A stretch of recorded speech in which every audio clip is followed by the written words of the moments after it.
manusmaram ya prayati tyajandeham sayati paramam gatim. You like to do the word for word? And okay. The combination of letters umkara. Iti, thus, eka aksharam. The one syllable. Brahma, absolute. Vyaharam, vibrating. Mam, me, Krishna. Anusmaram, remembering. Ya, anyone who. Prayati, leaves. Tyajan, quitting. Deham, this body. Sa, he. Yati, achieves. Paramam, the supreme. Gatim, destination. Super, yeah. So if you like, you can also read the purport. I mean, the translation. It's just very pleasing to everything part of the Gita. I think is pleasing, isn't it? Yeah.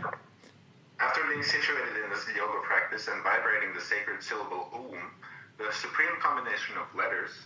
If one thinks of the supreme personality of Godhead and quits his body, he will certainly reach the spiritual planets. Yeah. I'll just continue. Yeah, you can do. Yeah. It is clearly stated here that Brahma, and Lord Krishna are not different. The impersonal sound of Krishna is but the sound Hare Krishna contains The chanting of the Hare Krishna mantra is clearly recommended for this age. So if one quits his body at the end of life, chanting Hare Krishna, Krishna Krishna, Hare Hare, Hare Rama, Hare Rama, Hare Hare. He certainly reaches one of the spiritual planets according to the mode of his practice. The devotees of Krishna enter the Krishna planets, Goloka, Vrindavan. For the personalists, there are also innumerable other planets, known as Vaikuntha planets, in the spiritual sky, whereas the impersonalists remain in the Brahma Jyoti. Riktigt. Okay, so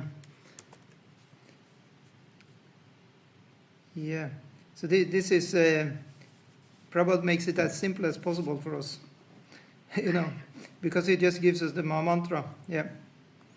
Is actually seems to be shorter. Yeah. But in another way, it's somewhat more complicated because it's much simpler. This I think. Yeah, I mean the sound is simple. That's okay, but usually the path of Om is done by those who want moksha, and they're usually more into the tapasya. Yeah, so in that way they are And also the impersonalists chant I think.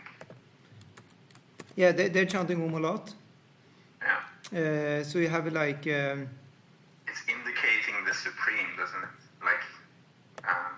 It's indicating, in the sacrifice, they indicate the different parts of the supreme by Tat Sat. Yeah. That's the thing. It's kind of it's indicating, everything actually, that has to do with spiritual life. Yeah.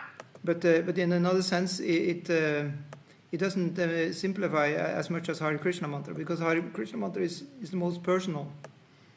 Yeah. Is treating, the sound vibration, the original sound vibration of the universe. It's AUM, AUM. So in that way you have the beginning of the universe, the middle, and the end. I'll write that here. So it's it was just like that. But you can see that in the Sanskrit writing, it's the Omkara. Yeah.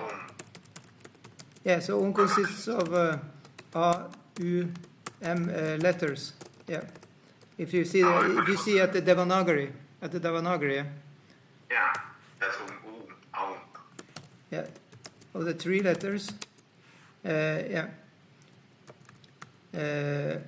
So in that way, A is the beginning of alphabet, U is in the middle, and M is the end of the alphabet.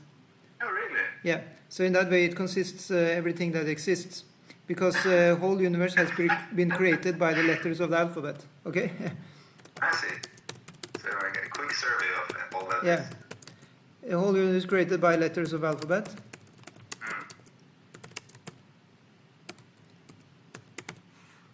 Again, I don't remember how to write alphabet. Is it ALPABETH?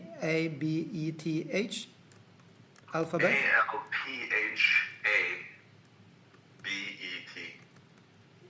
Oh, so the H should be before. Oh, there I got it. Yeah, now it looks. E is an H. Yeah. Yeah. That's the Latin, I think, where they do the PH turns into a F. Yeah. Exactly, but it doesn't do in Sanskrit anyway. Yeah. Oh. Yeah. Yeah. So enough about Om. Or if you like, there is a lot more about Om. It said you can have 20 meanings. Yeah. I mean, we can take it also if you like. It's a kind of a nice, what do you call, exercise. You want to hear all the meanings of Om? Yeah. It says, in the translation, it says, after vibrating the sacred syllable Om, the supreme combination of letters, but it's actually the supreme syllable. Eka aksharam, with the one syllable. Yeah. It's a kind of a contradiction, yeah? If it's made up of 3. Yeah. So in that way, it's also representing Krishna. And this N is like half syllable, isn't it? The half syllable. Yeah, the N, because Om, it's like a... Well, it's a consonant as far as I understand.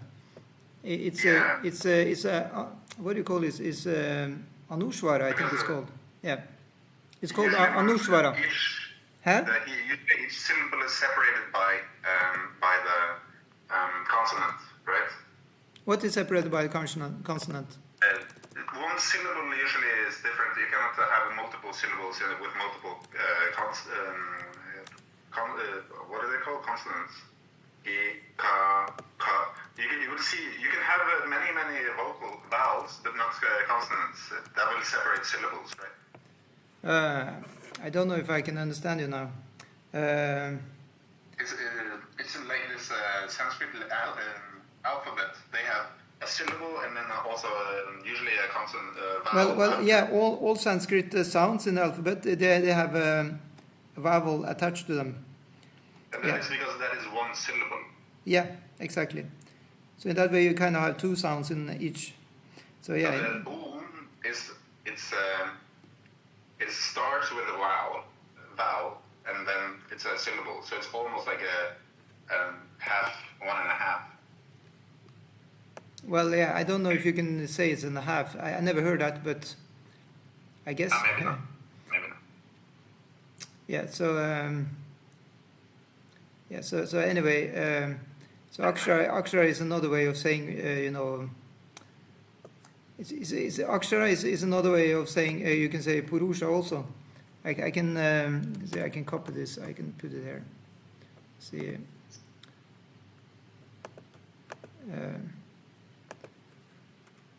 Akshara, it equals purusha. Yeah, the supreme. Yeah, because it's akshara. Yeah. It means it's not decaying. Yeah. Has the same root as kshat. Ksha. Yeah. Ksha. Yeah. Exactly. Ksha. Ksha means to be. Yeah. What does it mean? I'll try and find out exactly. It's like shatra, right? Yeah. Shat. Yeah. Shat means diminishing. Something like that. Oh. You can probably put many things on it. I'm looking it up now. It's this stem. It means something like to suffer. Yeah, destruction, disappearance, loss. Yeah, yeah. It means very much. To be destroyed or suffer or be lost or all negative stuff. Right. Pretty much. I think the word destruction can cover it all. Yeah. So in that way, that would be probably the best translation of akshara, not destroyed. Yeah. Yeah. So so actually that sounds actually like also a good translation for kshatriya. He protects us from being destroyed. Yeah. Yeah. And that can say a lot. Like For example, if I lose my inspiration to go to school and finish my grades, then my life is destroyed because I cannot get a job. The kind of. So in that way, the kshatriya is making sure he's saying, please take your grades. He's trying to help. Yeah. So in that way, he cares about people's lives. That in a translated sense also, not just the physical body, but also our psychic life, and in the end also our spiritual life. Yeah. And you know what he does for protecting our spiritual life? He just maintains the peace, and upholds. Yeah, but he's very practical. The kshatriya is very practical, Prabhu. You know what he does? He orders the construction of temples. Yeah. Oh yeah. And church, mosques, everything. Also gives plenty of gifts to the Brahmins, so they can become teachers of the. Charity. He makes sure they are. You all know all the stories. He gives 1 zillion cows to the Brahmins. Yeah. It's very funny, actually. And the Brahmins, they are sometimes quite picky also. I mean, you can imagine, how much it was in the old days, because then the Brahmins, they knew their power, and they were very austere. The more a Brahmana is austere, the more, strong he is, So at that time they were extremely austere, so then they could curse, the kshatriya if you didn't behave properly with them. So that's why the kshatriya didn't hold nothing back. Whatever the Brahmana wanted, he just gave him immediately, without any, discussion. Yeah. So of course it's not like that today, because first of all we don't have these austere Brahmanas around. So even if the kshatriya doesn't please them, and you also don't have the kshatriya also. That's the point, because the kshatriya is supposed to be very austere. Yeah. Intelligent. There are still traces of giving in intelligence, and also traces of trying to be charitable and austere with the money, gifts and so. Yeah, you have traces of all of it. You have traces of the kshatriya kingdom. Still, you have some kingdoms, palaces around, and you have some monuments of great kings of the past, and you have the stories are going around. Bhagavad Gita is one of the main manifestations of the kshatriya kingdom, which still is here. The great talk between God and the king, right? God speaking with the king. Krishna is speaking with the king, Arjuna. Yeah, it's a very significant remain of the great kshatriya empire is this Bhagavad Gita, which shows how great the kshatriyas were. They could even talk with God directly, right? So that's why this Bhagavad Gita is such amazing literature, not only because of its information and spiritual significance, but also because of its historical value. It just shows that we have a huge empire. We're standing on the shoulders of these giants, such as the Pandavas.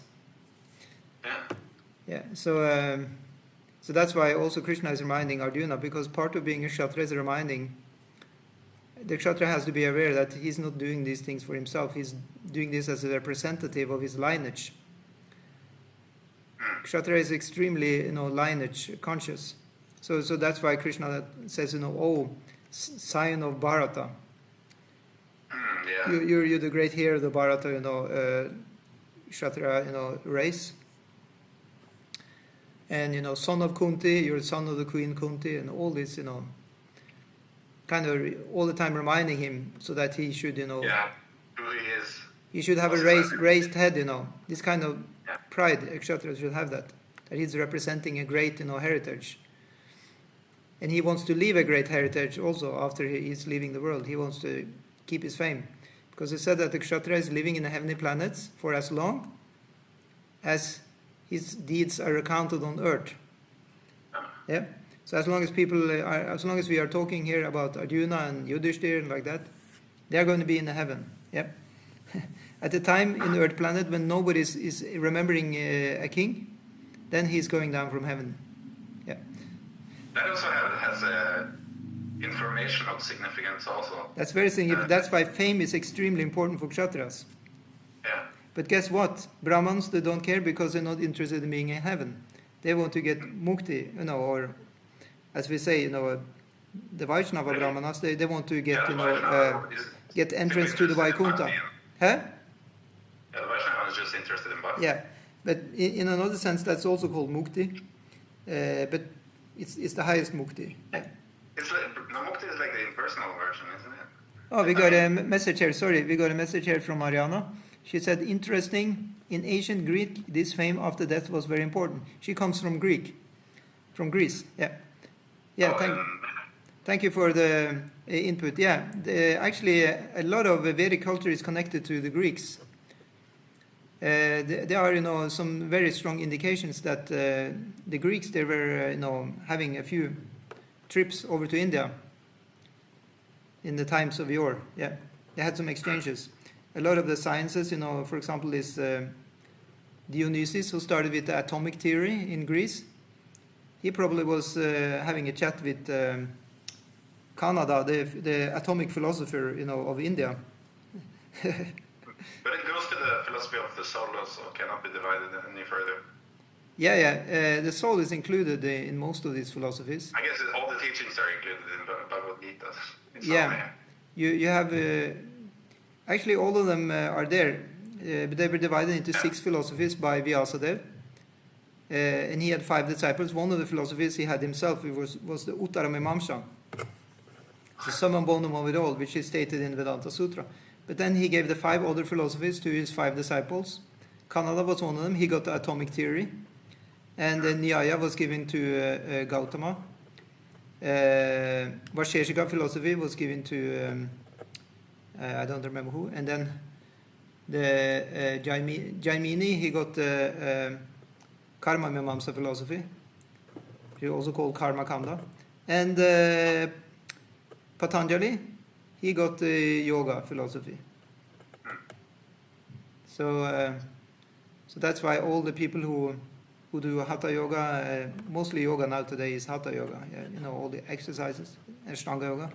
They pay their respects, you know, to Patanjali as their original master. But actually, the master of Patanjali was Vyasadeva. Yeah. The knower, Krishna is the knower of the Vedas, but yeah. So Vyasadeva is the literary incarnation of Krishna. He is incarnation of Krishna for you know, dividing the Vedas into all these sections and propagate them all over the world, send out disciples to all the corners of the world. Yeah. So he is the original mastermind. That's why he's also called Krishna Dvaipayana Vyasa.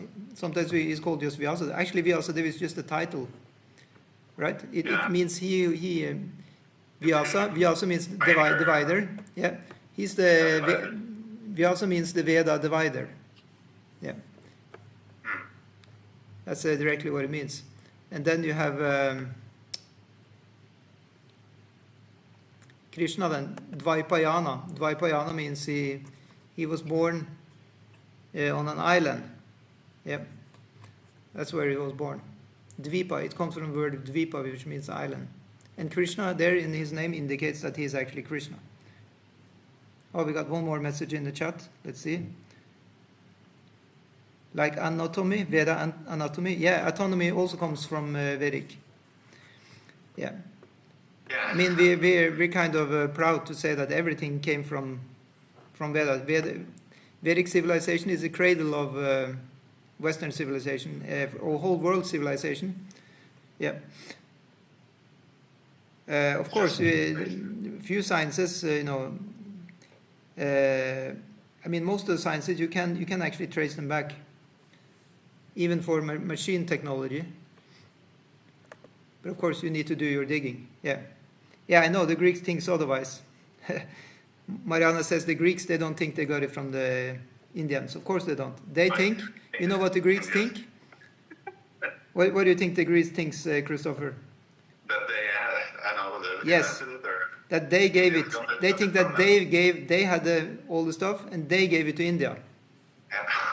So that India is standing on the shoulders of the giants of Greek philosophy, yeah, in Greek science, yeah. So anyway, this kind of battle will never stop. But we don't care really. We just care about the Gita, and where it came from, let them discuss. But we just, if we accept the scriptures, then the homeland of sciences is the Vedic, culture. Okay.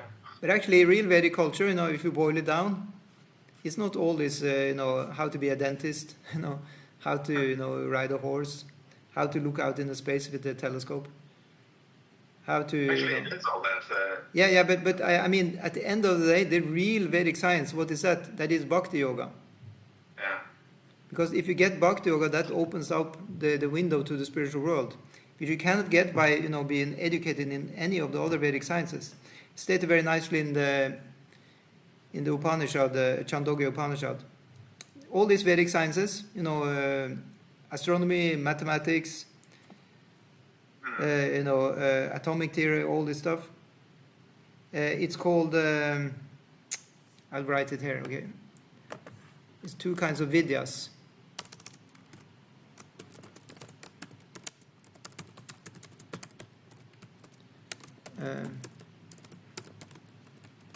Of course, the word science is not really. I mean, modern academians they hate it when we use that word for anything Vedic. So we just don't use it. We call it vidya. At least they cannot protest on that because that's the word used in the scriptures themselves. Because science. It's very, very, very useful to look at the language. Yeah, because science is actually now copyrighted by Western academia. Okay, and they have special criteria for that, which the Vedas they're not bowing down to these criteria from the West. You see. They're not making downwards to that. The Vedas have their own criteria, which doesn't actually tally with the Western definition of science. So that's why Western academia they just, as a matter of routine, they're saying that this is not science. Whatever you have in the Sanskrit scriptures, they simply say it's not science. Okay, they can give it for the the Panini Panini, when he has the Astadhyayi, when he's talking about the Vedic phonetics, there they can agree this is a science. How to pronounce and deal with the Sanskrit language itself. There they're actually agreeing that's a science. But when it comes to the planetary systems and they say, oh, sorry guys, this is not science. And you know why? Because the criterion for Western science is that somehow or other you can observe it. Pratyaksha, and if not pratyaksha, at least some anuman. It should fit inside the framework of logic. Yeah, somehow or other you could mathematically explain it, but the Vedas they don't subordinate to that. What do you say? I think that all the Vedic knowledge and stuff is explained very nicely. It's just saying that essentially it's disqualifying you as saying, okay, you need some yogic mystic powers. Yeah, that's the point. You see this thing about when you get into the territory of the mystical land, because all the Vedic cosmology and all this stuff, and especially yoga and of course Bhakti Yoga, that is relying heavily on experience, which cannot be verified, by mathematics or logic, The disciple is relying on the experience of the teacher, of the guru, and he has gotten that experience from his guru. It's a bhava, it's an experience, it's very much even about, emotions even, at the end of the day, spiritual, unexplainable emotions, really. So in that way, but anyway, we will write here two kinds of vidyas. So the first one is, of course, then the materialistic one. And that is called apara vidya. Yeah. So the apara means, what can we call not you can say lover. Yeah. Yeah. And then the second one is then, of course, the spiritual para vidya. Yeah. So Chandogya Upanishad says that the scriptures which talk about para vidya, that's the Bhagavad Gita, that's the Vedanta Sutra, that's the Bhakti scriptures. It's the Bhakti Shastris, okay? Yeah. So another good commercial for what we're trying to have here, Bhakti Shastri course, yeah. All the other books, materialistic. Are we still on the first verse of the day, 13? Huh? I don't know, are we still on the verse 13? Yeah, we are actually. We came into a nice discussion here. Because we're dealing with Paravidya, it goes beyond, your clock. Yeah, but I mean... I'm just joking, we are going to stop in time. But... yeah, stop in time, but still, But I just want to say here that materialistic, it means, all, knowledge, otherwise. Like Sanskrit, astronomy, etc. Yeah.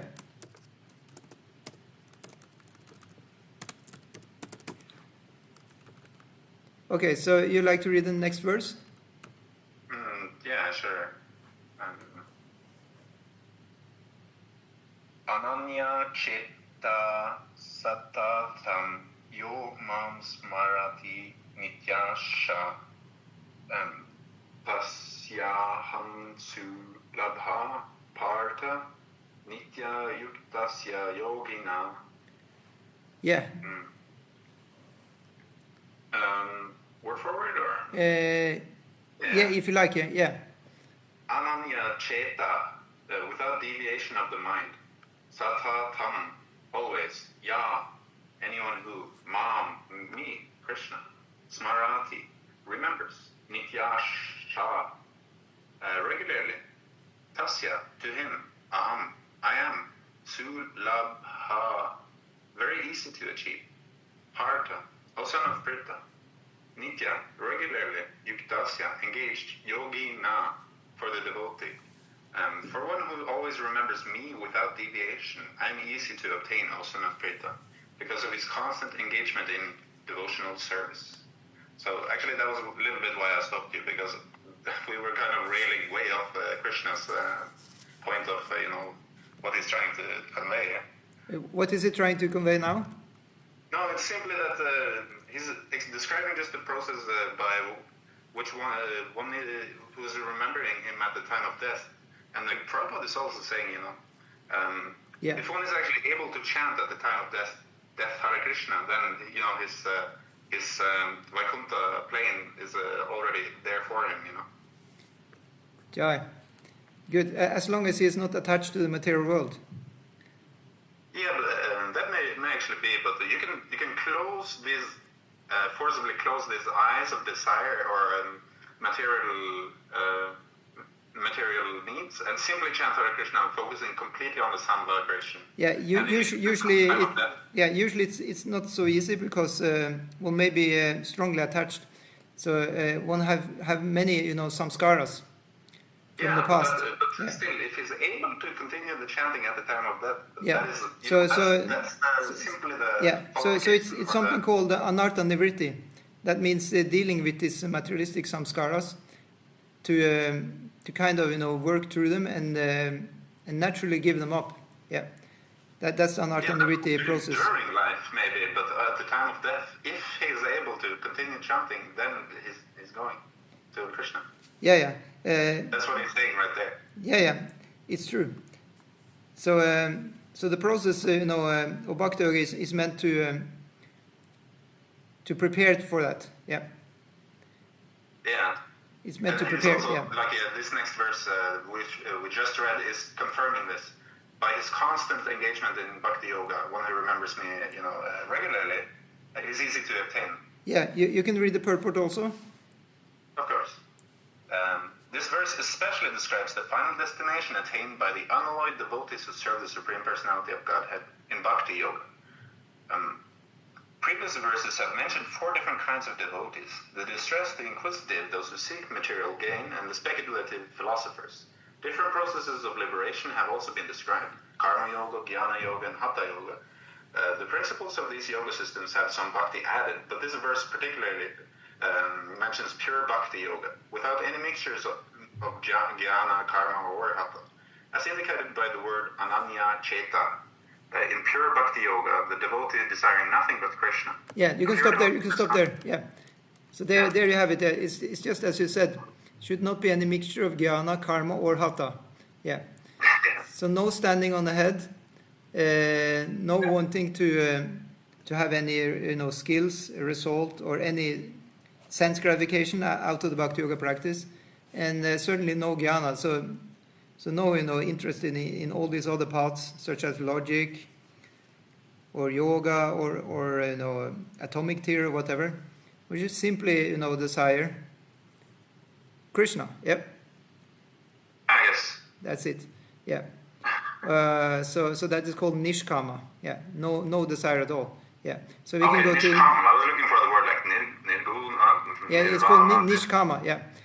Nishkama. Yeah. So we go to the next verse. Mamupetya punarjanma dukhalayam ashashvatam napnuvanti mahatmana samsiddhim paramam gataha. After attaining me, the great souls or yogis in devotion never return to this temporary world, which is full of miseries because they have attained the highest perfection. Yeah. This is what happens then. Yeah. And then next verse. Abrahma bhuvana loka punaravatirno juna mamupetya tukanteya punarjanma navidyate.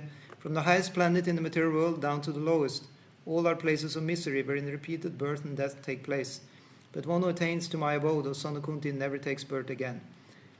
And again Prabhupada says in the purport, all kinds of yogis, karma, jnana, hatha, etc., eventually have to attain devotional perfection in Bhakti Yoga or Krishna consciousness before they can go to Krishna's transcendental abode and never return. Yeah. So if one goes to demigod planets, then again one is coming back. That's what the verse says. Abrahma bhuvanal loka, come all the way up, but punaravartino, again, coming down again. Yeah. Puna. Is that again? Yeah, Puna. It means again, yeah. Puna janma, Yeah. rebirth. That's the thing. And Dukhala Ashashvatam, as was mentioned in the previous verse, it means it's, a place of misery, yeah, and temporality. Shashva means eternal, and Ashashva then means, temporary. And Duk Alayam, it means a place where you get duk, where you get unhappiness. The name for library in Sanskrit? It's called Granta Alayam. It's a place where you get grantas or books. And then, so Alaya means a place where you get something. So you can say Sabji Alayam, there's a place where you get vegetables. Yeah. So then you have the place of material world. It's like you have a big sign, the place where you get misery. That's the tag for the material world. Yeah. And then you have the other place which is called Sukh Alayam, or Ananda Alayam, that is the spiritual world. Yeah, there you get Ananda. So take your pick. Yeah. Jai. So then we go to text 17. Sasra Yoga Paryantam Aharyad Brahmano Vidu Ratrim Yoga Sahasrantam Tehu Ratra Vidu Janaha. By human calculation, 1,000 ages taken together form the duration of Brahma's one day, and such also is the duration of his night. Yes, so Prabhupada says the duration of material universe is limited. That's very definite. In what way is it limited? Prabhupada says, a kalpa, it is manifested in cycles of kalpas.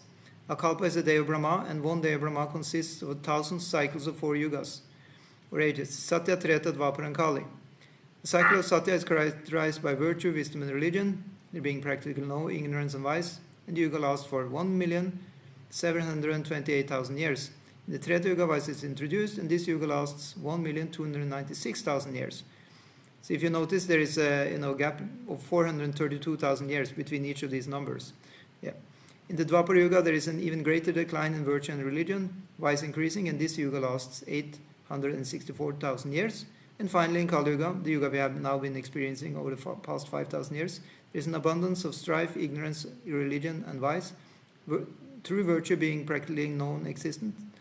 And this yuga lasts 432,000 years. Yeah.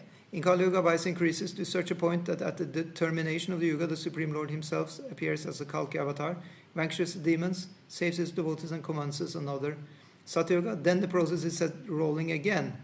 These 4 yugas rotating 1,000 times comprise one day of Brahma, and the same number comprises one night. Brahma lives 100 of such years and then dies. These 100 years by earth calculation total to 311 trillion and 40 billion Earth years. By these calculations, the life of Brahma seems fantastic and interminable. What does interminable mean? Indeterminable. Interminable. It's not able to be determined. Okay, but from the viewpoint of eternity, it is as brief as a lightning flash. In the causal ocean, there are innumerable Brahmas rising and disappearing like bubbles in the Atlantic. You know the causal ocean, that's where Mahavishnu is lying, breathing out universes. For he's each breathing out universe, you have a Brahma there inside each universe, and that Brahma is now going to live for 311 trillion 40 billion years until Mahavishnu breathes in again. Isn't that amazing? Yeah. So that's how it works. Time is extremely relative. But it's I guess its significance in if we're looking at how much contact we get in touch with the Supreme. Because in the spiritual planets, we're always in contact with the Supreme, but in the material world, it's like we get to enter into Vishnu every, breathing cycle or whatever, and it's very, very, it takes a long time.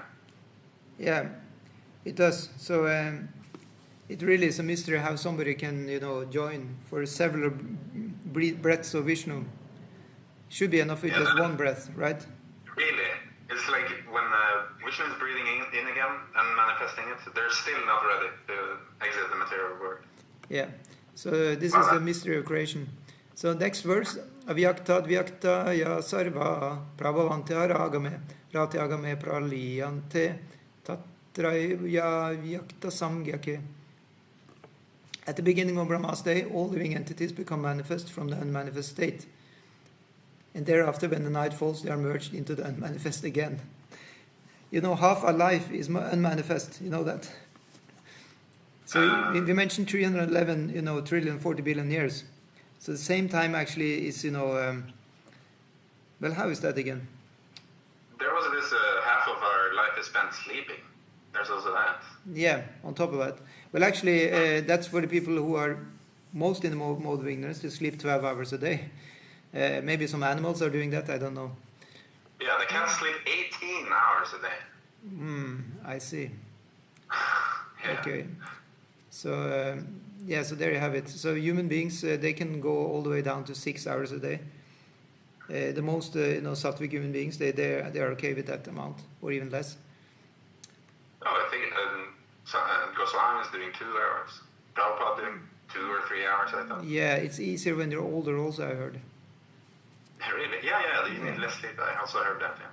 So anyway, we can see more about the universe here. 19. Bhutagrama saeva yam bhutva praliyate ratyagame vashaha partha prabhavantyahar agame. Again and again, when Brahma's day arrives, all living entities come into being, and with the arrival of Brahma's night, they are helplessly annihilated. Yeah. So this is, so we understand, that these 2 hours we're using here for Bhakti Shastri, that's nothing. That's okay investment if you think that you spend most of your existence in the darkness of sleep, right? Yeah, not everyone thinks so. No, and that's the situation. Yeah, because the material world is consisting of ignorance. It's made from ignorance, and in that way, goodness is the kind of news. Yeah, goodness is it's something new. Yeah, for people. For us, it's new. So goodness, it means also that we're getting enlightened. Yeah, tamasima jyotirgamaya. Go to the light. Don't stay in the darkness. The Shastra is saying. Asatoma satgamaya. Don't stay in the temporary. Go to the eternal. And the books left by Vyasadeva, they are eternal books. Especially the Bhakti Shastras such as Bhagavad Gita. Yeah. So the less intelligent, as Prabhupada says in the purport, who try to remain within this material world may be elevated to higher planets and then again must come down to this planet Earth. During the daytime of Brahma, they can exhibit their activities on higher and lower planets within this material world, but at the coming of Brahma's night, they're all annihilated. In the day they receive various bodies for material activities, and at night they do no longer have bodies, but remain compact in the body of Vishnu. They remain compact in the body of Vishnu. So that's the explanation also, that when Lord Brahma is sleeping, then we are unmanifest, but then actually we are, what do you call, hibernating, in the body of Vishnu, and in that way we're charging our batteries. Similar to when we're not using our mobile, it's standing in the charger. Yeah. So same way when we're not active, then we're in the charger of Mahavishnu's body. Yeah, and that state is the state of susupti, deep sleep, or it could even be Turiya state, which is actually the Brahman. So we're resting in Brahman. In that way we get charged up. Because it's very familiar to us. Brahman is very familiar. We're made of the same, thing. We're also made of Brahman, and we're resting in Brahman. So in that way we're recharged completely. Yeah, that's actually what is hinted to here in the next verse, 20.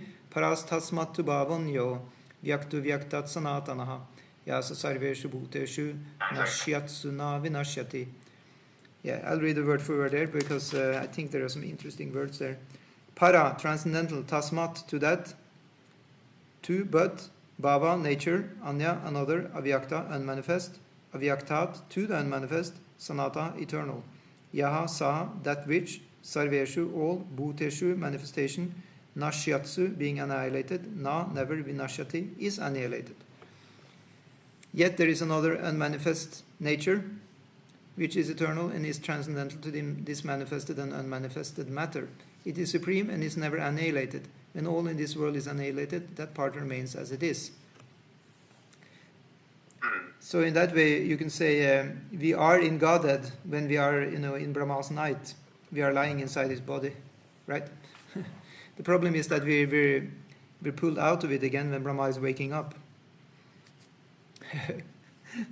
But in that kind of relationship, the relationship we have with Vishnu at the moment is not very active. It's inactive. We're just simply sleeping in his body. So it's not really so much seva going on. It's not really rasa. So that's why we are advised to, in the daytime of Brahma, try and come to the level of a relationship with Vishnu. So that when Brahma is again falling asleep, then we may be liberated in the body of Vishnu and go back to him, to his abode. That's the idea, and stay there, manifest our spiritual body there. That's the idea, and not simply again manifest in Brahma's world. Yeah. So Prabhupada says in the purport that Krishna's superior spiritual energy is transcendental and eternal.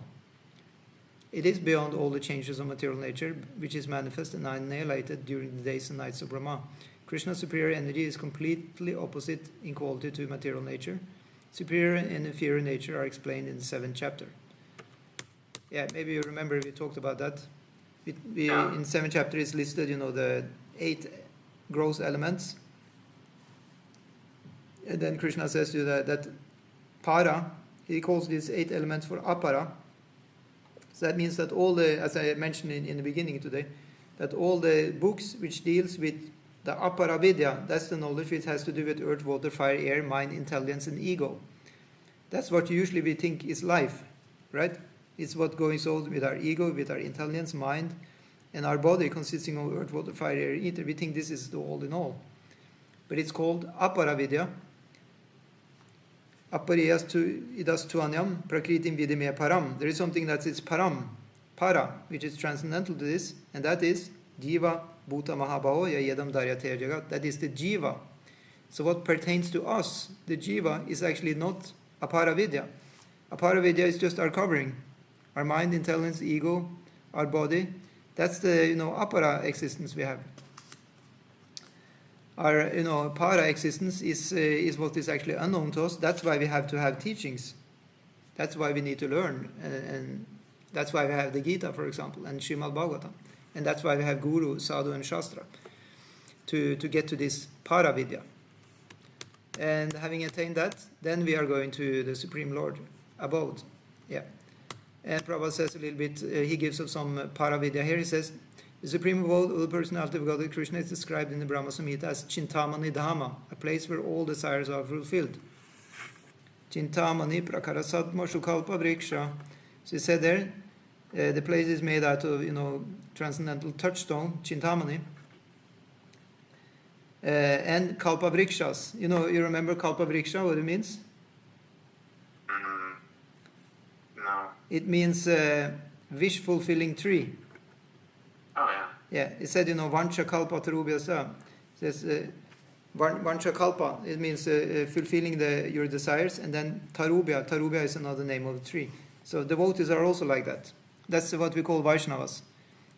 Vancha Kalpa Tarubhyascha, Kripa Sindubhyavcha, there are oceans of mercy. Patitanam Pavanbhyo, they're saving all the fallen souls. Vaishnavbhyo Namo Nama. That's why we say Namo Namaha to Vaishnavas. We say all the respects, all glories to the Vaishnavas. Yep. We play our life as servants of Vaishnavas. Then we will be in a good state because they are fulfilling all our desires. Yeah. So Prabhupada talks more about this. He says there are also trees called desire trees that supply any type of eatable upon demand. So if you want the samosa, you can get it from that tree. Or you want the pizza, you can also get it. Whatever you like. And a milkshake. And, lassi. Or, a fruit drink. Whatever. And then there are cows, known as Surabhi cows, which supply a limitless supply of milk. Here in the material world, you have a certain, limit how much liters of milk you can get from a cow. I heard that some cows, they can give an extreme number of milk, number of liters. Like I heard one cow, which was in Sweden, it could give up to 12 liters or even more. Yeah. But some other cows I heard about, they only give like 1 or 2 liters. Yeah. But in the spiritual world... That's still a lot, I think. That's still a lot, yeah. But in the spiritual world, it's unlimited. And then Lakshmi Shahasra Shatasam Brahma Sevyamanam. Prabhupada is he's referring here to that famous verse from the Brahma Samhita, where he said, that in this abode the Lord is served by hundreds and thousands of goddesses of fortune, Lakshmis. And he is called Govinda, the primal Lord, and the cause of all causes. So just for our information, so Lakshmi Devi, we usually say she is the goddess of fortune. And she is in Vaikuntha with Vishnu with 4 arms, right? But now we're talking about Goloka Vrindavan. Is the goddess of fortune there? Well, actually the gopis are also called Lakshmis. Because actually a goddess of fortune is expansion of the gopis actually. Because Vrindavan is the higher, and you can say when you step down from Vrindavan you come to Vaikuntha. Yeah. So inside what is higher is always that which is lower. And that's the logic of, if you have 1,000 kroner, do you also have 100 kroner? Yes. So in Srimad Radharani there is also Lakshmi Devi. Yeah, in that way. So in Krishna there is also Vishnu, right? But as Krishna he doesn't need to be Vishnu because Krishna is higher. Yeah, just like a rich man. Say if you have a billionaire, he doesn't need to shop in Rema 1000 because he has so much money. He can shop in the most expensive place, right? He could shop in the Rema 1000. And maybe he sometimes do, but usually he don't because he's so rich. He just have the highest. He have a personal cook, whatever. So in the same way, Krishna is usually Krishna. Sometimes he appears as Vishnu when he likes. Yeah, but he doesn't need to do that. Does it make sense? Not at all. But No? just the fundamental understanding is there, but just the actual how it plays out, I don't know. No, that's another thing. But what's difficult with the logic? No, the logic is fine. Yeah. Okay, good. So text 22. You like to read? Okay.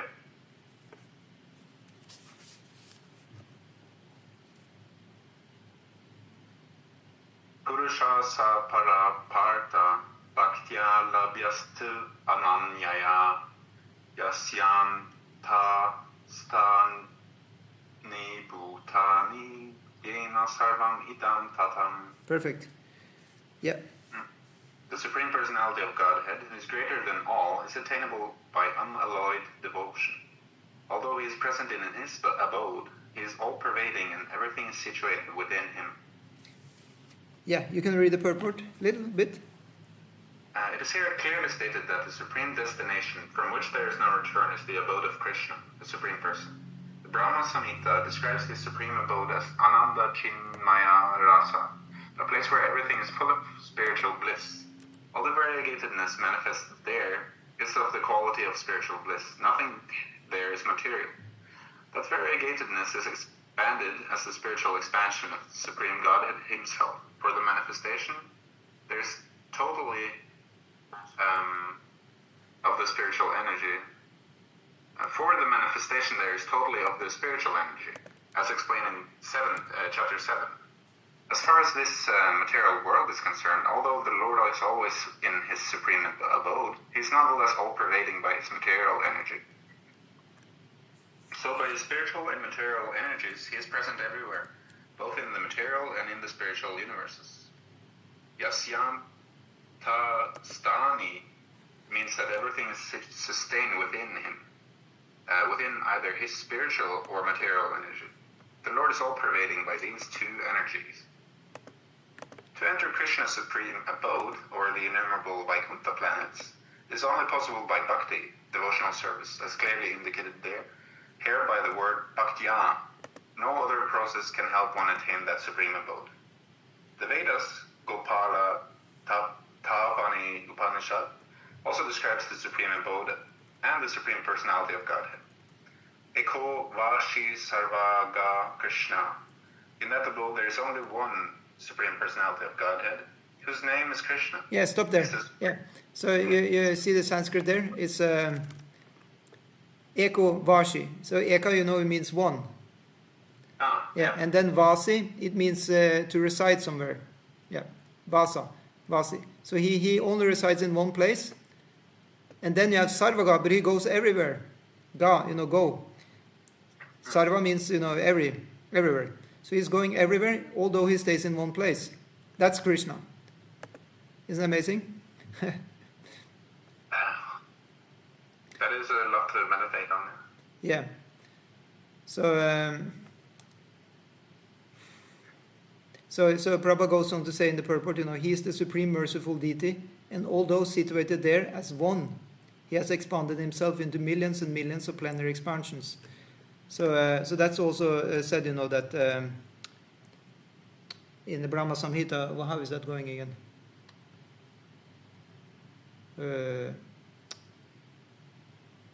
I forgot the. It's not something. Goloka Eva Vishanti Aklatma Bhuta. Yeah, he's situated in in the spiritual world. Always, he doesn't leave the Goloka Vrindavan. I mean, he's situated in Goloka Vrindavan always as a coward. Still, he's expanding himself everywhere and filling up the whole universe with his expansions. Yeah. Actually, it comes down there. If you look in the last paragraph in the purport, there is actually said that Goloka Eva Nivasati Akilatma Bhutaha. Yeah. And then you have the other commentary, reference from Shvetashvatar Upanishad 6.8. Parashya Shaktir Vividhaiva Shruyate Svabhavika Jnana Balakriyarcha. Yeah, Prabhupada says his energies are so expansive that they systematically conduct everything in the cosmic manifestation without a flaw, although the Supreme Lord is far, far away. So his Shaktis, Vividhaiva Shruyate Svabhaviki. So they're coming directly from him, and that they're divided into three. It's a Jnana Shakti, Bala Shakti, and Kriya Shakti. Yeah. So, the Kriya Shakti is the activity Shakti, by which our senses are functioning. There is activity. And then Jnana Shakti is the knowledge, potency. And the Bala Shakti is the strength, the power. Yeah. Exactly. From like Balaram. Yeah. Text 23. Yatra kala tuanavrittim avrittim chaiva yoginaha prayata yanti tam kalam vakshyami bharatar shava. O best of the Bharatas, I shall now explain to you the different times at which, passing away from this world, the yogi does or does not come back. So now we're going to focus on death. Sorry. So this is like, Prabhupada says in the purport, the unalloyed devotees of the Supreme Lord who are totally surrendered souls do not care when they leave their bodies or by what method. They leave everything in Krishna's hands and so easily and happily return to Godhead. So you won't find a devotee sitting and waiting until... it's like said, the sun is having kind of two sections. When it's passing in the north, and when it's passing in the... What's the opposite of the north? South. Yeah. So for example, you have... I thought this was the seasons, winter and summer seasons. But yeah, that's exactly what it is. And the sun is kind of... it's moving differently. So it's divided into these two... I forgot what they're called. To the yeah? globe also? Yeah. Yeah, it's if you're below equator, then it's different the other way around. Yeah, so actually Prabhupada explains that in the next verse here. He says, Agnir Jyotir Aha Shukla Shanmasa Uttarayanam. Yeah, it's called Uttarayanam. Uttara, it means also north. So Ayana. Uttarayana means the northern part. Northern way. That Tatra Prayata Gachanti Brahma Vidojana. So translation, those who know the Supreme Brahman attain that Supreme by passing away from the world during the influence of the fire god in the light at an auspicious moment of the day, during the fortnight of the waxing moon, or during the 6 months when the sun travels in the north. So if you remember from Bhagavatam, from Mahabharata, when Bhishmadev,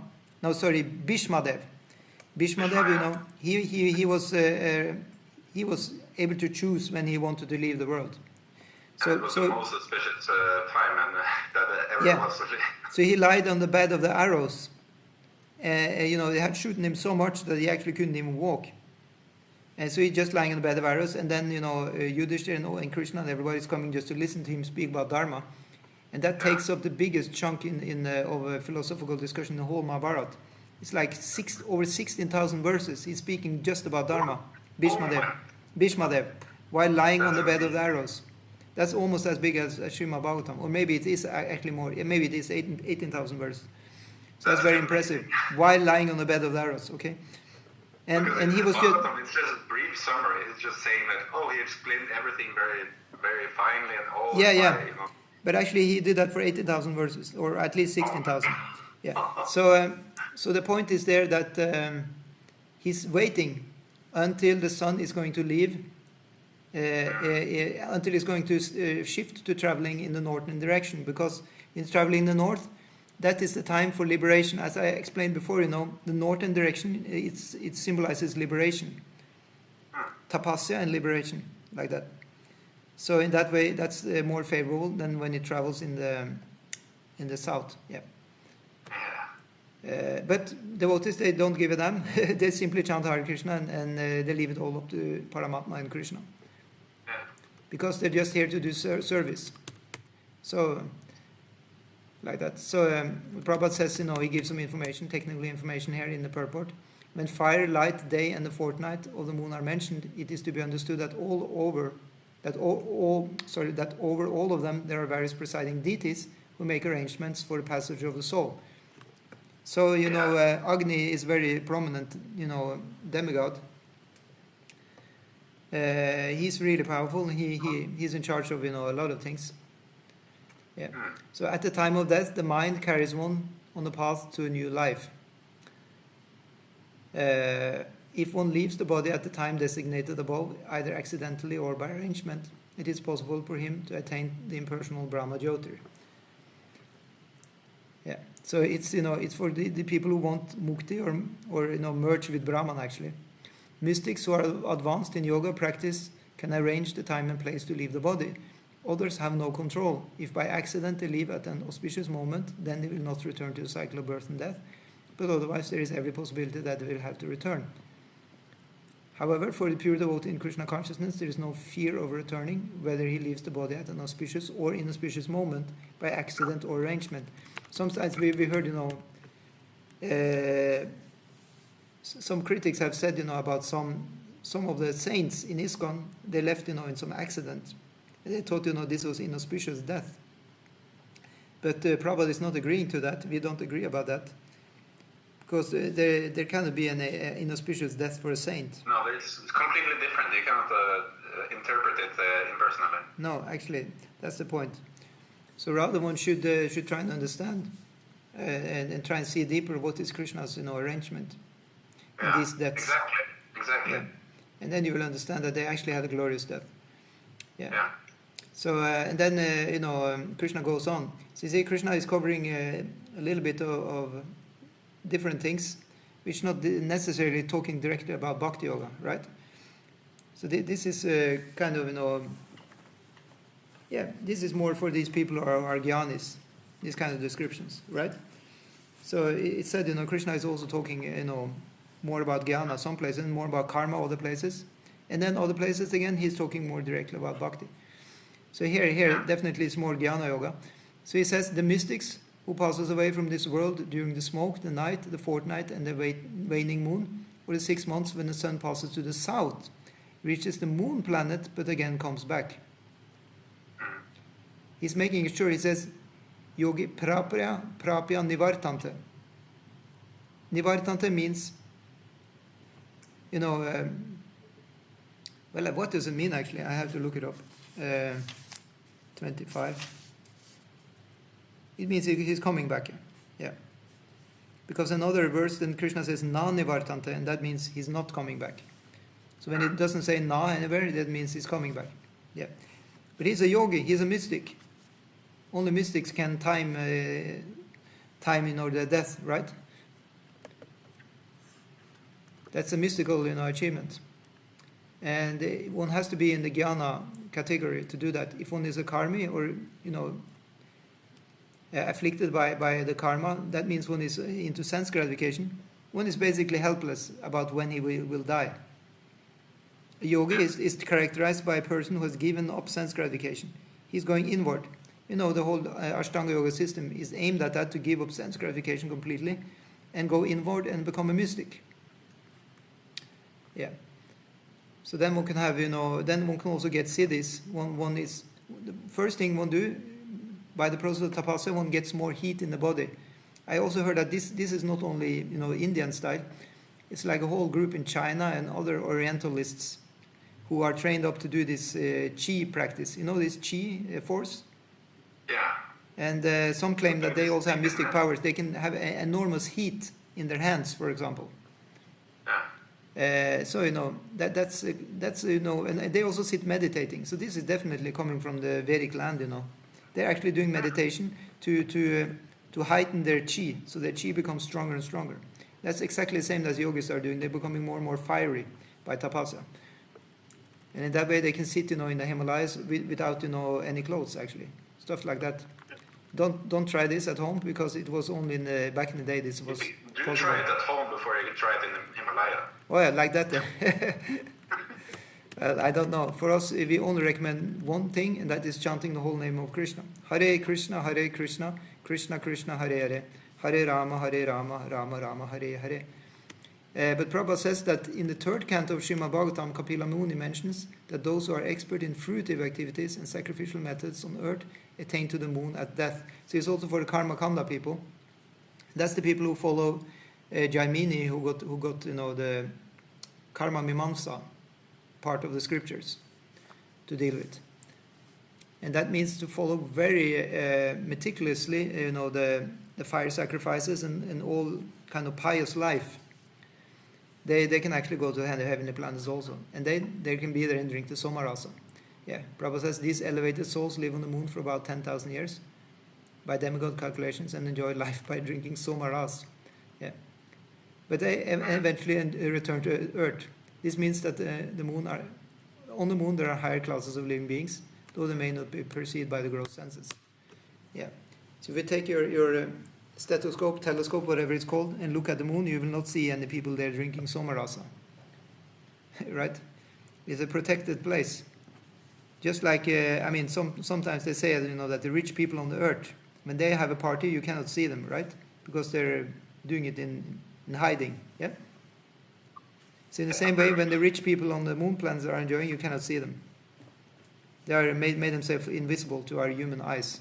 Yep. Does it make sense? Yeah. Yeah. So. So the text, 26. Shukla Krishna Gati Hyate Jagata Srashvate Mate Ekayate Anavritim Ainyaya vartate puna. According to Vedic opinion, there are two ways of passing from this world, one in light and one in darkness.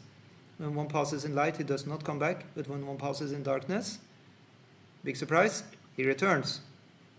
Jai. Or not Jai, actually.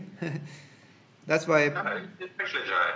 Yeah. Well, if you got to do, if you got a little bit of bhakti samskaras, you can just return and continue doing your bhakti. Yes, in that way. Just be understood that whatever happens to you is the causeless mercy of the Lord. Whatever it's still mercy. Yeah. So anyway, purport: the same description of departure and return is quoted by Acharya Baladev Vidyabhushana from Chandogya Upanishad. Those who are fruitive laborers and philosophical speculators from time immemorial are constantly coming and going. Actually, they do not attain ultimate salvation, for they do not surrender to Krishna. Text 27. Naiti shriti partha janan yogi muyati kaschana tasmat sarveshu kaleshu yoga yukta bhavarjuna. Although the devotees know these two paths of Arjuna, they are never bewildered. Therefore, be always fixed in devotion. Yoga yukta bhavarjuna. Be, engaged in yoga. Yeah. Of course, here yoga actually means bhakti yoga.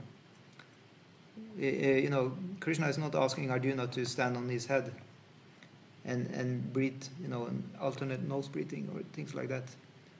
Although this is also not against bhakti yoga, they can also be helpful because they maintain our health. So, one of the main things is that, na muyati kaschana. The verse starts with na and then muyati. Muyati means to be bewildered. Kaschana means at any time. So he's not bewildered at any time. That's the devotee who is in samadhi. He's not actually stopped by the material nature from doing his bhakti. Yeah, so Prabhupada just sums up the whole purport. That Krishna is here advising Arjuna that he should not be disturbed by the different paths the soul can take when leaving the material world. A devotee of the Supreme Lord should not worry whether he will depart by arrangement or by accident. That's an amazing statement, yeah? Because usually devotees are very worried, that everything should be okay when they die, isn't it? Yeah. They go to Vrindavan, they make sure they go there, and then make sure they have a lot of devotees around them to chant Hare Krishna mantra. But I heard stories actually that devotees who have done offenses, or you can say people who may not actually be so devoted, but they just want to secure themselves at the end of life, they go to Vrindavan because they heard, that that's the best place to be. But Krishna has arranged, and if they were offenders, that some or other they were trying to come with a cab, but the cab crashed, on the way, or some other person was transported to another hospital, Some or other they couldn't get to Vrindavan at the time of death. Oh, really? Yeah, Krishna arranged. I heard some stories like that. They had lots of money. They were rich. The whole life they were earning a lot of wealth, and some of them even got the apartment in Vrindavan because they want to secure their future. But they didn't have that pure, you can say, attitude. So Krishna kicked them out of Vrindavan just before they were going to die. I also heard some stories. Just to show an example. Yeah, just to show an example, Some or other they were flying, somewhere else in the west or something. And then they died, although they actually live in Vrindavan, usually. It's actually showing lack of faith, this hankering after going to auspicious Vrindavan at the time of death. Or, of course, for a pure devotee, it's no problem. They travel everywhere and speaking about Krishna. There's no disturbance in mind at any point. But still acharyas are showing the example. Like Prabhupada, he wanted to be in Vrindavan at his last breath. And Krishna arranged for that. And he was surrounded by devotees who chanted Hare Krishna, so it's the most auspicious death you can have. To be in Vrindavan, devotees chanting Hare Krishna around you, right? So that's just Krishna actually who is arranging this. We should rather think like that than we are self-arranging. Because Prabhupada says you shouldn't actually worry. So he says the devotee should be firmly established in Krishna consciousness and chant Hare Krishna. That's all. Text 28. You like to read, Prabhu? Vedeshu yaggeshu tapasu chaiva daneshu yat punya palam pradishtam atyeti tat sarvam idam viditva yogi param stanam upaiti chadyam. Super, yeah. A person who accepts the path of devotional service is not bereft of the results derived from studying the Vedas, performing sacrifices, undergoing austerities, giving in charity, or pursuing philosophical and fruitive activities. Simply by performing devotional service, he attains all these, and at the end he reaches the supreme eternal abode. It's a very, very beautiful translation here by Prabhupada. It sounds very, sounds very poetic, right? It's very, very nice. A person who accepts the path of devotional service is not bereft of the results derived from studying the Vedas, performing sacrifices, undergoing austerities, giving charity, or pursuing philosophical and fruitive activities. One can just rest assured, just bhakti is enough. You will be covered. You will have all these things down. Yeah. Simply by performing devotional service, he attains all these, and at the end, he reaches the supreme, eternal abode. Yeah, you like to read the purport? All right. This verse is the summation of the 7th and 8th chapters, which particularly deal with Krishna consciousness and devotional service. One has to study the Vedas under the guidance of the spiritual master and undergo many austerities and penances while living under his care. A brahmachari has to live in the home of the spiritual master just like a servant, and he must beg alms from door to door and bring them to the spiritual master. He takes food only under the master's order. And if the master neglects to call the student for food that day, the student fasts. These are some of the Vedic principles for observing brahmacharya. Yeah, full stop. We can just dwell a little bit about that. See, the requirements were quite, strict. That's actually the principles. One may be tested, if one has a spiritual master. It's complete surrender. Huh? Complete surrender unto the spiritual master. Yeah, that's what the spiritual master wants. It depends on how much purification the disciple needs, Actually, sometimes it's said that those who are actually very advanced disciples, they are, going through more, you can say, suffering and tests, because Krishna knows that they're able to take it. Yeah. So they will be polished on the highest level, so they emerge as a diamond, While people who are less advanced, they're not tested that much, because Krishna knows if they get to... Just, go easy on them, I guess. Yeah, otherwise if it becomes, a little bit, then it's too much for them and they just pack up their bag, So in that way, Krishna is very careful with them. He can just pamper them, actually. He will just, relax, I guess. Exactly, but for those who really are advanced, they can go through a lot. So here we have the how it was, how it originally is. You like to read on? After the student studies the Vedas under the master for some time, at least from age of 5 to 20, he becomes a man of perfect character. To study the Vedas is not meant for the recreation or armchair speculators, but for the formation of character. Armchair speculators. This is a very, very funny... I don't know, maybe that's an actually common term to use, because I don't think Prabhupada would invent this term. But No, I remember I looked it up one time, because I thought it was such a fun kind of expression. And I saw it is a real term. Yeah. But immediately you get the picture of somebody sitting in an armchair, right? And just kind of relaxing. Yeah. Yeah. But anyway, so yeah, it's for the formation of character. Yeah. Achar. Yeah. And then what is it Prabhupada says? After this training, the brahmachari is allowed to enter into household life and marry. So you see Prabhupada's choice of words. Sorry, I just stopped you again. He said, the brahmachari is allowed. Yeah. You see, it's like this is kind of Vedic culture that one kind of lives at the mercy of the guru. I mean, this is a hard one to swallow, for today's modern man.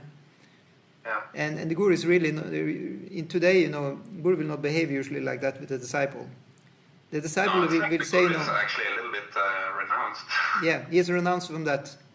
You can say original style. Just say, okay, do what you can do. Yeah, he says, do what you can do. Yeah, it'll be okay. Yeah, exactly.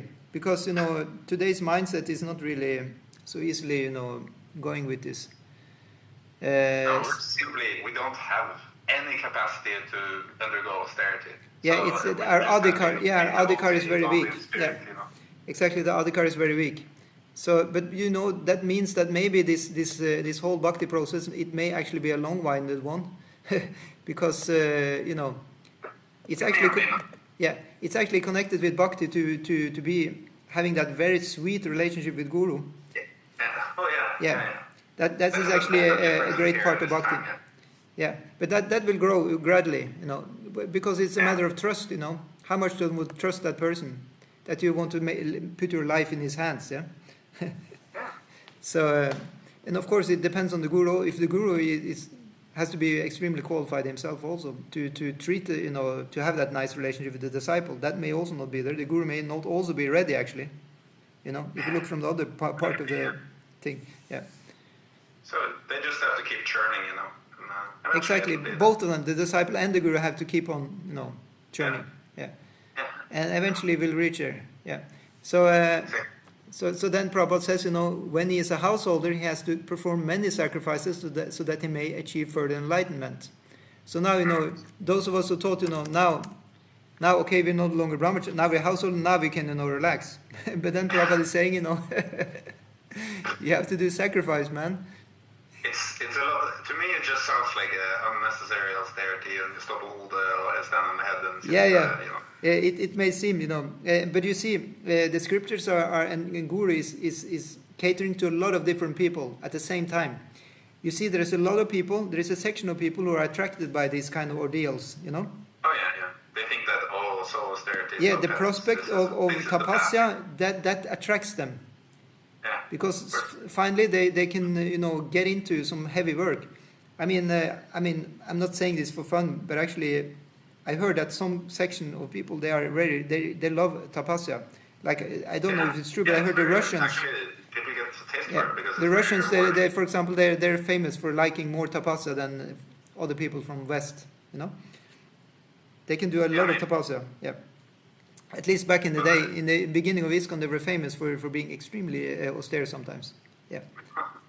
And in that way, they became very advanced also. Huh? Krishna comments on those people, actually. Krishna having tasted the fruits of, you know, tapasya, they become enlivened in their service. Yeah. So now, you know, let's look at what the Grihastha shall do now. He must also give charity according to the country, time, and candidate. So we are in Norway, so we give charity according to being in Norway, yeah. And the time and the candidate and who we're going to give charity to. And then discriminating amongst charity in goodness, in passion, and in ignorance, as described in Bhagavad Gita. And then, when you're finished as a vanaprastha, when you're finished as a householder, then upon accepting the order of vanaprastha, he undergoes severe penances. So actually, in that way, it seems he didn't do actually penances as a grihastha in comparison to this, because listen to this, listen to what the vanaprastha is doing. He's living in the forest, dressing with tree bark, not shaving, etc. Actually, I think to me that sounds even less austere than just being, you know, the gokara to the guru, and having grihastha is like the most austere. It's actually true, because as a grihastha, you know, you're taking care of all the others in society. It said that he's the three other, you know, they are innocent. The grihastha is not innocent. He has to make money, and he's getting involved with all kinds of karma. He's purifying his life by giving in charity to the renounced people. He's backing them up. He's got their back. You know, he's rooting for them. He's making sure they're kept alive, actually. Who's paying for the temple? Who's paying for the electricity bill? The grihastha. Who's doing the tapasya? That's the renounced people. That's the brahmachari, you know, vanaprastha and sannyas. They're standing on the head. They're doing massive tapasya. Yeah, they're doing. Also being super renounced, that's the point. But they're doing another type of tapasya. I can write that here, actually. You know, the tapasya. That's a great misunderstanding in this age, I think. The grihastha. Exactly. That's the point. Grihastha is you know, sacrifice. Yeah. It's actually the most. Because you have so many responsibilities, so many things to do. Complete and utter chaos. He's doing sacrifice on the pravritti platform. And what is pravritti? That means, you know, involvement with matter. Yeah. Yeah, he's getting involved like anything. And the renounced, I just lump all these three renounced orders together, right? Renounced, he's doing sacrifice on the Nivriti platform. And that means detachment, disinvolvement. Yeah. But actually, the real thing is actually detachment. Yeah. Yeah. But under the whole way, it's detachment. But yeah. So as we know, when you come to bhakti, only bhakti counts. Okay. Yeah, but it's completely transcendental. Yeah. So Not the ashrama. So hence a grihastha can be more detached even than a renounced on account of bhakti. You see? Like you have a story in the scriptures. I can illustrate that. It's a very nice story in the scriptures. You had the guru, okay, and you had these disciples back in the day. So that means all the disciples are brahmachari. So they own nothing, okay. They just had lion clothes and they had their gamsha, So one time the guru, there was a grihastha couple who wanted to give donation to the guru. They were very full of devotion. So they came to the temple and they gave devotion. They bowed down and they gave nice donation. And they just wanted to have blessings from the Guru. The Guru gave blessings. And the Guru actually was very kind to them, And the brahmachari disciples of the Guru, they were wondering, why is he so kind to them? These grihasthas are dressed in nice clothes. The lady, she had, golden, jewels. And, they looked like, sense enjoyers. For the brahmacharis anyway. So in that way, they kind of, became a little, envious on them, that they got so much nice attention and love from the Guru. And they asked the Guru, why are you showing so much, So they acted upon the jealousy. Yeah, so they said, actually the Guru said, these people are more, advanced than you. And they said, how can that be? We are so austere, they have own house, they have gold and everything. This is impossible, they completely disagreed with the Guru. So then, they went to bed, and next morning, the Guru wanted to test them. So you know what he did? Yeah. He stole their gamshas, and he just left a few of them. So they were missing half of the gamshas, right? And then in the morning, when the brahmachari should go up and take their bath, they were missing gamshas, and they were starting quarreling. Hey, did you take my gamsha? This is my gamsha. And, they started, fighting for the few gamshas they had. And then the Guru came out, he hid in the bushes. He came out and said, see, why are you so attached? You're supposed to be renounced. And then they say, yeah, but okay, they agreed, okay, we're a little attached, but still, these grihastha, couple, which was there yesterday, they're more attached than us. Okay, so he said, okay, test them. The Guru said, now in the night I order you to go to the house in the night, and you come and you will steal, the gold jewelry from the lady. So they came in the night. One of the other brahmacharis were just standing nearby just to watch the show. So one brahmachari went in, at that time, they didn't close the door. It was a Vedic village. Everybody trusts everybody. So he just sneaked in the door, and the lady was lying there in the bed, and she had the jewelry on one side, around the hand and legs, how they do. So it's in that way she was resting on the left side. So the right side was available. Yeah. So he was picking, the jewel from there and from there, and then the lady actually turned around to the right side, so the left side was free, and then he also picked the jewels there. And then he went out. And then, the husband actually got awake, and he said, oh, there were some burglars here, And the wife said, just cool down, These are the brahmacharis who are, disciples of our Guru Maharaj. And he said, why did you, he got all your jewels from both the sides. Why did you turn around? She said, because these are so pious, fantastic, devotees. I just wanted them to have as much donation as I could give. and the brahmacharis were still listening in the window and hearing all this, and then they became completely red in the face and understood we are actually more attached than these they actually have more bhakti than us. So then the next day in the morning they just paid full dhanavats to this, bhakti couple, I mean, it's just an illustration. It's good. It sobers up maybe the puffed up brahmachari. Yeah, but of course, often the brahmachari can be more devoted also, because they're surrendering everything in that way. Yeah. So, but they shouldn't think like that. That's the point. They shouldn't be puffed up and think that they're better than others, because then they fall down. Yeah. Exactly. So I go to the last paragraph in the Bhagavad Gita here. I mean, in this chapter, sorry, in the purport to this verse, the Prabhupada says that one who has a little faith in Bhagavad Gita should learn Bhagavad Gita from a devotee, because in the beginning of the 4th chapter it is stated clearly that Bhagavad Gita can be understood only by devotees. No one else can perfectly understand the purpose of Bhagavad Gita. So again, back to the armchair philosopher. Yeah? He can't understand Bhagavad Gita. No, you can enjoy it. Maybe Bhagavad Gita as it is. Maybe he can draw some, churn some bhakti out. Yeah, so that's also there. He actually gets some punya from that. He's getting some sukriti from just dealing with the Bhagavad Gita, even though he's not a devotee. Because it's Krishna consciousness. Yeah, so they can be a couple of lives, and then he will become a bhakta. Or maybe in this life, who knows? Like Prabhupada, he invited scholars and discussed with them. You cannot really say as a general sense, but one of the scholars. To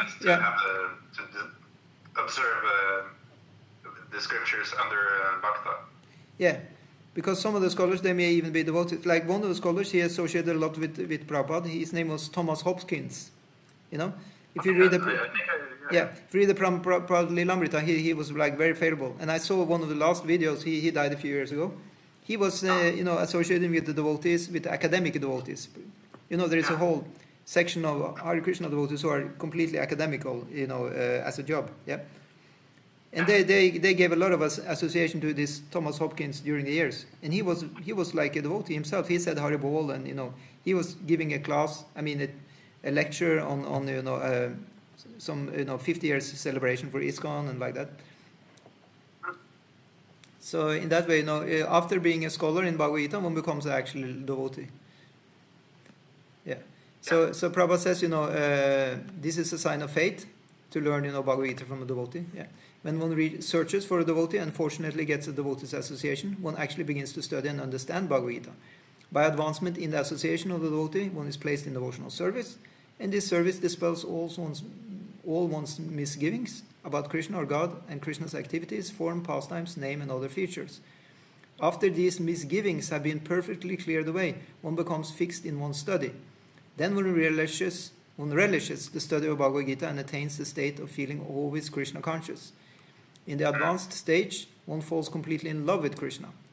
This highest perfectional stage of life enables the devotee to be transferred to Krishna's abode in the spiritual sky, Goloka Vrindavan, where the devotee becomes eternally happy. It's very, very beautiful, right? Yeah. So actually what Prabhupada is explained is the 9 steps of bhakti, which is, first one is faith, right? Adav Shraddha. And then Tata Sadhu Sangam, who gets association with devotee. Ata Bhajana Kriya, he starts, doing devotional service. And then Anartha Nivritti, all the misgivings are dispelled. Yeah. And then one becomes fixed, Nishta, right? And then after Nishta, one starts getting some relish. That's called Ruchi. And then he gets into a state of feeling always Krishna conscious. That's called the Bhava stage. And then the 9th stage, what is that? What is it called? Prema. Exactly. Yeah, so thank you so much. So you have some further comments or questions, or we round off? Now I was just trying to connect it with the actual... it's just essentially describing the process the yogi does or does not return, and that the bhakta is not have to worry about this even. Yeah, it's one of the main points. Yeah, as you said, that we have it's great, you can say it's a great feature. Or what do you call this when something is better than something else? Oh, superiority. Yeah, there's another word for it. I forgot what it's called. Yeah, it's like you have a nice halwa or banana, and instead of something less raw. Yeah. So you can say there is a that you have something that's better. That's what do you call again? It's a word for that. But anyway, you understand what I mean. That you're better off. You're better off having the Bhakti Yoga thing. Yeah. Because then life should be easier. That's the whole idea of this. Actually, yeah. So that's why sometimes, actually, seemingly more and more like you don't even, I don't know, so many things. Yeah. So that's why sometimes we get these kind of contrasts. Sometimes Prabhupada is getting really into describing how heavy it is to be a vanaprastha and you have to stand on your head. But then he rounds off by saying, you just follow Bhakti Yoga process, chant Hare Krishna, and then everything is like very sweet and easy, right? Yeah, it's actually getting more and more tasteful as the process is going. Yeah. That is the indication that you're doing it correct. It's that you had growing attachment for Krishna, becoming mad after God, Prabhupada would say. So that means one is not mad after the tapasya, one is mad after Krishna himself. That's the purport. But still, Krishna is also giving, and Prabhupada is also giving an opportunity that if you like to do it in that style, tapasya style, sleeping on the bed of nails, you can do it in that way also. Like Bhishma. Yeah, exactly. Sleeping on the bed of arrows. Mariana thought the word was privilege. Yes, there it is. Thank you so much. Yeah, that's the great privilege of bhakti. Yeah. I will write that here. It certainly is a privilege. Yeah, the great privilege of bhakti.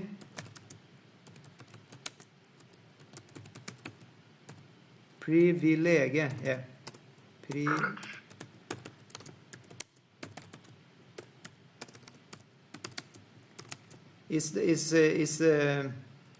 Is described, yeah, in here, yeah. Super. So thank you so much. All glories to Srila Prabhupada, all glories to Bhagavad Gita. All glorious. Jai. Hare Krishna.